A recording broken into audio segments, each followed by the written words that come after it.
आपके इस बार पहले दिन पिछली बार की अपेक्षा 2 दिन में परीक्षा होना हो। पहले 2 शिफ्ट में पेपर हुआ था, इस बार 4 शिफ्ट में पेपर हुआ था। जो अभ्यर्थी थे उनकी संख्या लगभग डबल थी, क्योंकि पहले 20 लाख बच्चों ने फॉर्म भरा था, इस बार 37 लाख बच्चों ने फॉर्म भरा था।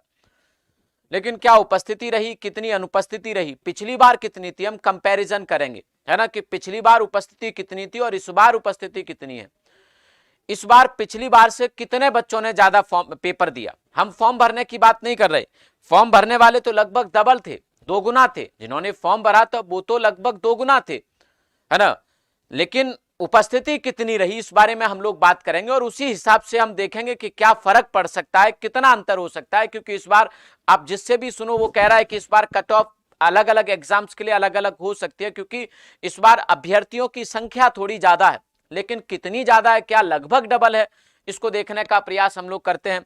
तो यूपी पीईटी 2022 पर आने से पहले हम लोग समझेंगे पहले पिछली बार कितनी थी ये संख्या। अगर मैं बात करूं पिछली बार कितनी थी, तो आप लोग देख पा रहे हैं कि पिछली बार 2021 में जब मैं पीईटी की बात करता हूं तो पिछली बार ये संख्या बड़ा कर देता हूं मैं आपको, पिछली बार 20,73,000 आवेदन किए गए थे। लास्ट ईयर जो आवेदन थे वो 20,73,000 आवेदन थे, है ना, जिसमें से लगभग है ना, जिसमें से लगभग जो उपस्थिति रही थी वो 85%, 85% उपस्थिति रही थी। और 17.5 लाख बच्चों ने पिछली बार पेपर दिया था, लगभग 17.5 लाख बच्चे थे पिछली बार जिन्होंने पेपर दिया था। अब उनके लिए आपकी सप्लाई इंस्पेक्टर की पद अलग थे, है ना, लगभग 76 पद थे। आपके लेखपाल के 8,000 से ज्यादा पद थे इनके लिए, ऐसे 8,000 से ज्यादा पद थे, है ना, 8,085। उसी प्रकार से आपकी 9200 पद के आसपास आपके जो स्वास्थ्य विभाग में पद थे उनके लिए थे। तो ऐसे करके सरकार ने यह दावा किया कि पिछली बार की पीईटी के थ्रू हमने लगभग 25,000 बच्चों को जॉब दी है, मतलब जब कंप्लीट हो जाएगी तो लगभग जो आंकड़ा उन्होंने बताया वो 25,000 का बताया। इस बार भी वो लगभग उतना ही बता रहे हैं, लेकिन अब कितनी किस विभाग में किस में आने वाली है कंफर्म अभी नहीं हुआ है। मैं आपको कह दूं कि इस बार 25,000 लेखपाल में आने वाली है, ऐसा नहीं है, है ना, ऐसा नहीं है।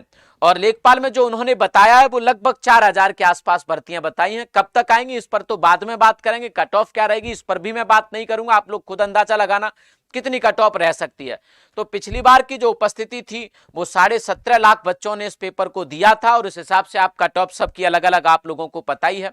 लेकिन मैं अब आ रहा हूं इस बार की क्या उपस्थिति रही है, इस बार की अटेंडेंस क्या रही है। इस बार की अटेंडेंस की अगर मैं बात करूं तो पहले दिन की अटेंडेंस 66% थी, हल्की सी स्लाइटली बड़ी बाद की शिफ्टों में, क्योंकि पहले दिन बड़ा दिक्कत रही है, बाद के शिफ्टों में थोड़ी सी बड़ी और बढ़ के टोटल जो आई है इस बार आप सब जानते हैं कि 37 लाख फॉर्म थे। और 37 लाख कितने थे, मैं मोटा मोटा आंकड़ा ही लिखूंगा, है ना, 37 लाख फॉर्म थे। 37 लाख में से 25,11,968 लोगों ने इस परीक्षा को दिया है। ये राज्य सरकार के आंकड़े हैं, मतलब यूपी SSSC के आंकड़े हैं। कितने ने, 25,11,968 लोगों ने इस पेपर को दिया। लगभग ये अटेंडेंस 67% रही। पहले पिछली बार 85% थी, इस बार ये 67%, मतलब काफी घट गई। लगभग आधे से अधिक बच्चों ने, इस संख्या का अगर आधा देखें तो लगभग आधा, आगे आधे से अधिक नहीं, लगभग आधा इससे थोड़ा कम बच्चों ने परीक्षा को छोड़ दिया है। लगभग 33% बच्चों ने इस परीक्षा को छोड़ दिया। कहने का अर्थ यह है कि 12,46,241 फॉर्म लगभग डबल थे। पिछली बार 20 लाख थे, इस बार 37.5 के आसपास, लगभग 37.5 मान लीजिए, लगभग डबल थे, है ना। लेकिन क्या जिन्होंने परीक्षा दी वो डबल हैं? ऐसा नहीं है, क्योंकि पिछले बार ये संख्या 17.5 थी और इस बार ये संख्या 25 लाख है, 25,11,000, लगभग ये 7.5 लाख संख्या बढ़ी है। तो जस्ट डबल तो नहीं है। जो सोच रहे थे कि 37 पिछले बार 17.5 लाख तो इस बार 33-34 लाख बच्चे परीक्षा देंगे, ऐसा नहीं है। इसके पीछे के कई कारण हो सकते हैं। एक मेजर जो कारण है वो ये भी है कि उत्तर प्रदेश में इसी दिन IBPS की परीक्षा, मतलब संडे को IBPS का का भी परीक्षा थी।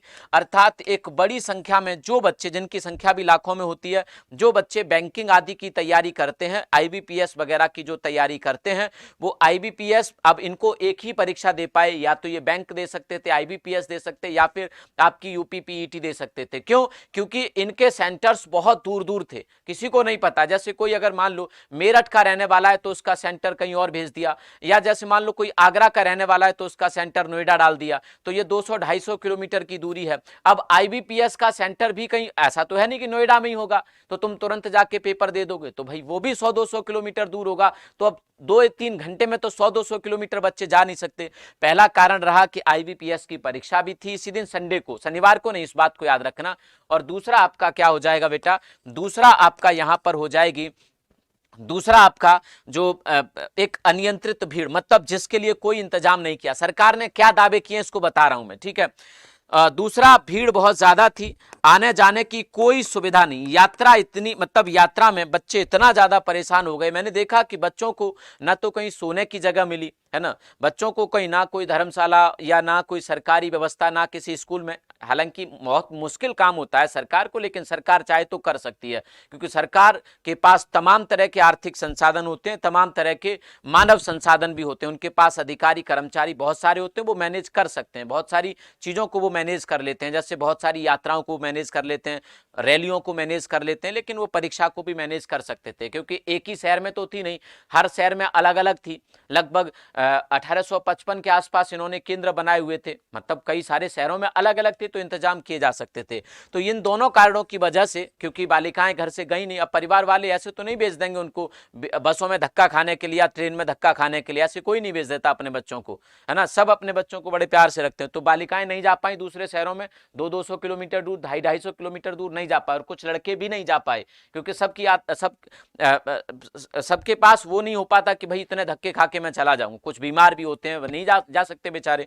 तो ये दो कारण रहे, और सरकार ने कहा है कि ऐसा नहीं है कि उन्होंने इंतजाम नहीं किए थे। अब उन्होंने ये कहा है कि हमने पूरे राज्य में 600 बसें चलाई थी एक्स्ट्रा। कितनी? 600 बसें चलाई थी एक्स्ट्रा, जो इन बच्चों को ला ले जा सकें। लेकिन कितनी सच्चाई है वो आपको पता होगा, अब मुझे इसमें कहने की जरूरत नहीं है। अब कट ऑफ पर क्या फर्क पड़ेगा इस पर मैं कोई बात अभी नहीं करूंगा, क्योंकि कट ऑफ आना भी बाकी है, उसमें तभी बात की जाए, रिसर्च अभी बाकी है, उसमें तभी बात की जाए। अब विवेक सर बात करें तो ज्यादा बेहतर रहेगा, कट ऑफ पे मैं कोई बात नहीं करूंगा। हाँ, मैं ये कहूंगा कि आप जैसा सोच रहे थे कि डबल है, इतना सब कुछ नहीं है। 17.5 लाख पिछली बार थे, इस बार की जो कट ऑफ है वो 25, मतलब इस बार की जो अटेंडेंस है वो लगभग 67% है। 25 लाख बच्चों ने इस बार पेपर दिया है, इस बात को आप याद रखिए। चलिए, इस सेशन को हम यहीं तक रखेंगे, अब आप अपना अंदाजा अपने हिसाब से लगा सकते हैं। थैंक यू, जय हिंद।